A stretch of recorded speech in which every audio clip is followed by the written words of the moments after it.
top focus story continues to remain the political developments that are taking place in Puducherry. Kiran Bedi, remember, was removed as the Lieutenant-Governor of Puducherry late on Tuesday night, and what sources said was a political move designed to negate the opposition party's primary campaign platform for the assembly elections due in May. Rashtrapati Bhavan said President Ramnath Kovind had directed Telangana Governor Tamilisai Soundararajan to take over as a replacement till a replacement is announced. Kiran Bedi's removal also came hours after 4 members of the ruling Congress resigned from the assembly. 2 of these members, remember, of the Congress have now joined the BJP. This has plunged Chief Minister Narayanasamy government into a crisis.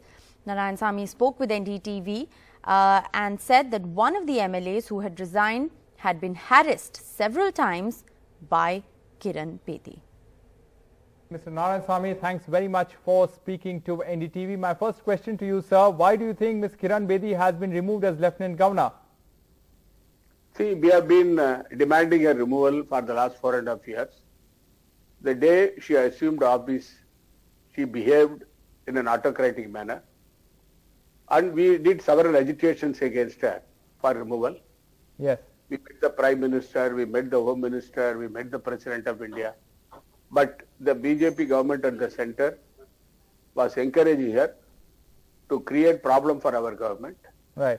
And our last attempt was to meet the Honorable President of India about a few days back.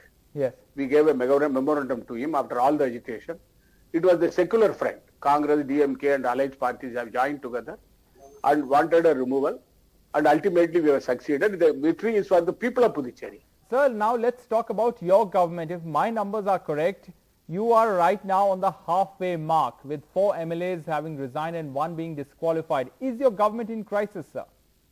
No, our government is not in crisis. In fact, only 3 resignations have been accepted. Yes.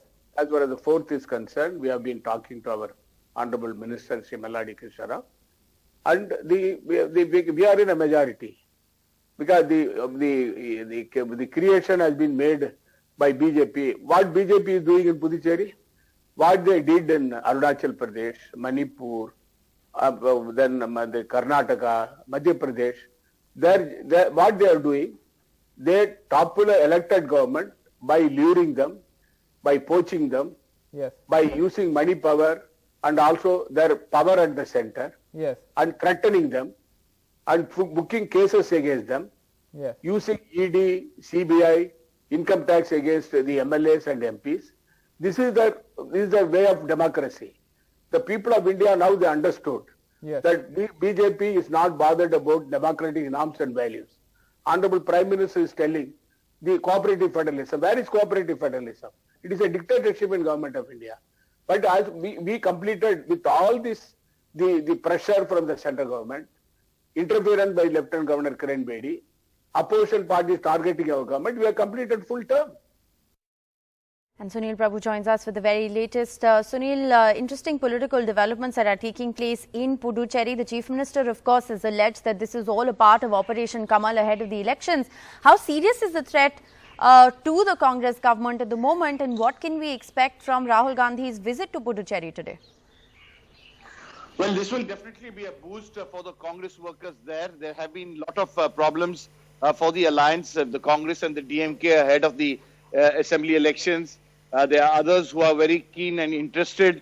So definitely all eyes on his visit today, where he's going to meet a host of party workers as well as try to rejuvenate the Congress cadres who are now quite demoralized with these MLAs resigning.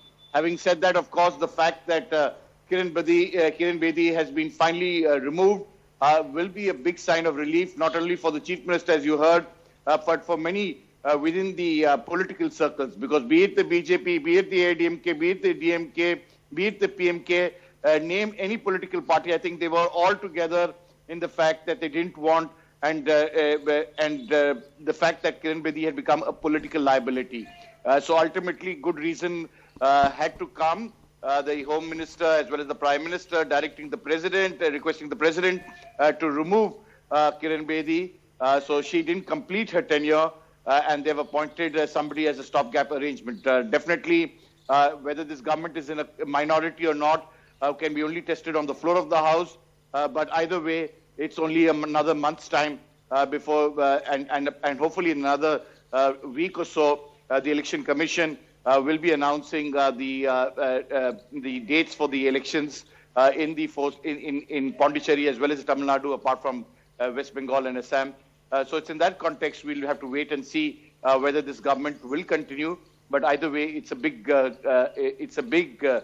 crisis for the Congress in terms of how it gets its numbers, how it gets its cadres together, and how they are able to muster that required strength, because this is an incumbent government, and whether Rahul Gandhi will be able to work in boosting the morale of the Congress workers and help them win the coming elections.